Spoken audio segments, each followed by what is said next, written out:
오늘 본문의 내용을 보면 어떻게 보면 참 사울의 고난의 서막이라고 볼 수 있는 내용입니다. 다윗이 약 10년 정도 사울 왕으로부터 도망을 다니죠. 도망자의 신세의 삶을 살아가는 것을 보게 됩니다. 그런데 오늘 이 본문의 내용이 앞으로 다윗이 도망자의 삶을 살아가는데 큰 힘이 되는 그런 놀라운 사건들이, 놀라운 일들이 몇 가지 제시되고 있는 것을 보게 됩니다. 그것은 무엇입니까? 바로 다윗이 그가 어려운 일을 당했을 때에, 곤고함을 당했을 때에 어떻게 대처할 것인가를 배우는 계기가 되었다는 것이죠. 사랑하는 우리 성도 여러분, 우리에게 위험한 일입니다. 우리를 위험한 일로, 위험한 곳으로 내모는 그런 일들이나 그런 사건들이 생길 때에 우리는 과연 어떻게 대처할 것인가?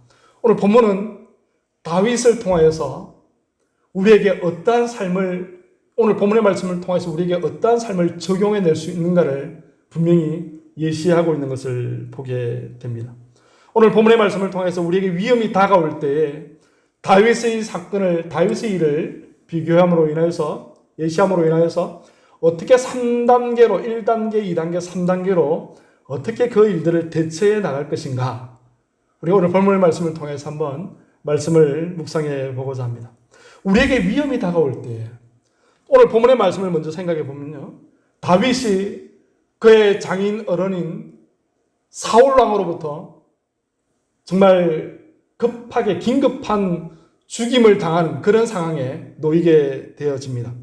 그래서 13절부터 16절, 17절까지 말씀 보니까 그의 아내 미갈이 다윗을 급하게 창밖으로 내리면서 이렇게 우상을 침상에 놓고 염소 털을 머리카락으로 삼아가지고 교묘한 방법으로 다윗을 탈출시키는 것을 보게 됩니다.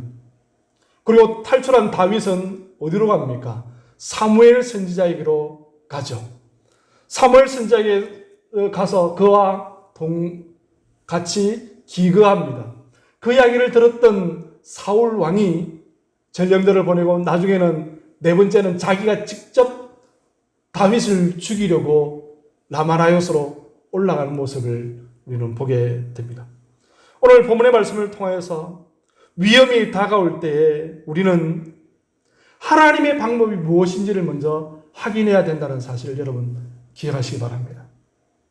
하나님의 방법이 무엇이냐는 거예요. 우리에게 어떠한 일이 닥쳐옵니다. 그때 우리는 어떻게 감당해야 됩니까?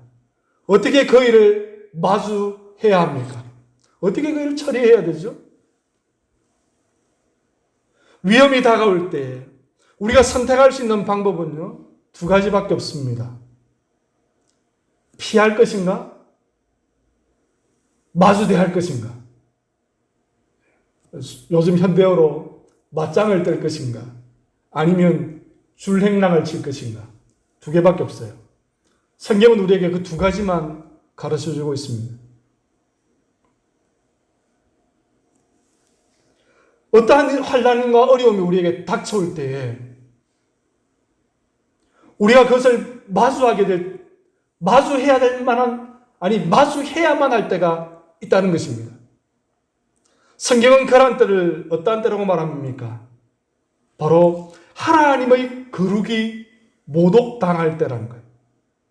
하나님의 거룩이, 하나님의 의가 손상될 때 하나님은 참지 못하는 거예요. 그래서 하나님의 사람을 통하여서 그 일들을 해결해 나가는 것을 보게 되죠.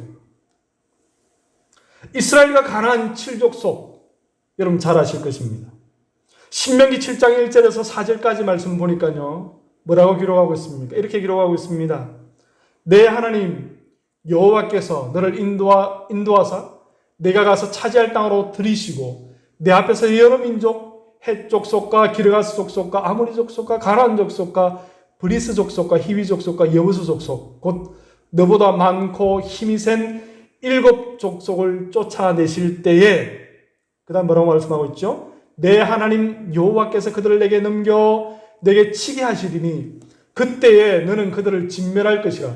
그들과 어떤 언약도 하지 말 것이요 그들을 불쌍히 여기지도 말 것이며 또 그들과 혼인하지도 말지니 내 딸을 그들의 아들에게 주지 말 것이요 그들의 딸도 내 며느리로 삼지 말 것은. 왜 그 7족속을 멸하라고 합니까? 헷 족속과 히비 족속과 여부 족속과 기르가 족속과 그 7 족속을 왜 멸하라고 합니까? 그 답이 7장 4절에 나오죠. 그가 내 아들을 유혹하여 그가 여호와를 떠나고 그 7 이방 족속이 나의 아들을 유혹하여서 나 여호와를 떠나게 만들었다는 거예요. 더 나아가서 다른 신들을 섬기게 함으로 여호와께서 너에게 진노하사 갑자기 너희를 멸하실 것입니다. 하나님의 거룩이 손상당할 때에 우리는 어떻게 해야 한다는 것입니까? 어떠한 어려움이 올지라도 대적해야 된다는 것이죠. 마주해야 된다는 것입니다. 다윗과 골리앗은 어떻습니까? 사무엘상 17장 말씀 보니까요, 45절 말씀 보니까 이렇게 기록하고 있습니다. 다윗이 블레셋 사람에게 이르되 너는 칼과 창과 단창으로 내게 나오거니와 나는 만군의 여호와의 이름 곧 네가, 여기 네는 누구를 말합니까? 골리앗을 말하죠. 골리앗, 당신이 모욕하는 이스라엘 군대의 하나님의 이름으로 내게 나가노라. 하나님의 의가, 하나님의 이름이 모욕당할 때에 우리는 우리 앞에 놓여있는 그 어떠한 어려운 일이 있다 할지라도 피해서는 안 된다는 것입니다. 그 어떠한 어려운 일이 있을지라도 하나님의 의가, 하나님의 거룩이, 하나님의 성결함이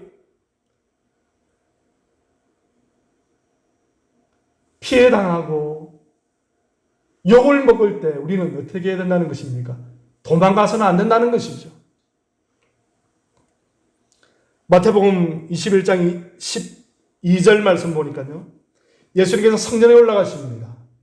성전에 올라가셔서 이방인의 뜰에서 사람들이 돈 바꾸며 장사하는 모습을 봅니다.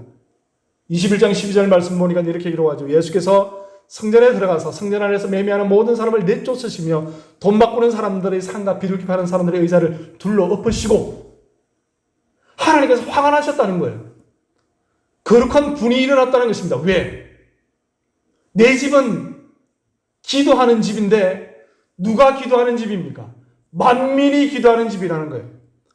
하나님의 모든 백성이 기도하는 곳인데 하나님이 임재하는 곳인데, 그래서 하나님이 임재하는 곳인데, 하나님이 기도를 들으시는 곳인데, 하나님이 예배를 받으시는 곳인데 그것을 장사하는 곳으로 만들었다는 것입니다. 하나님의 거룩이 모욕당할 때,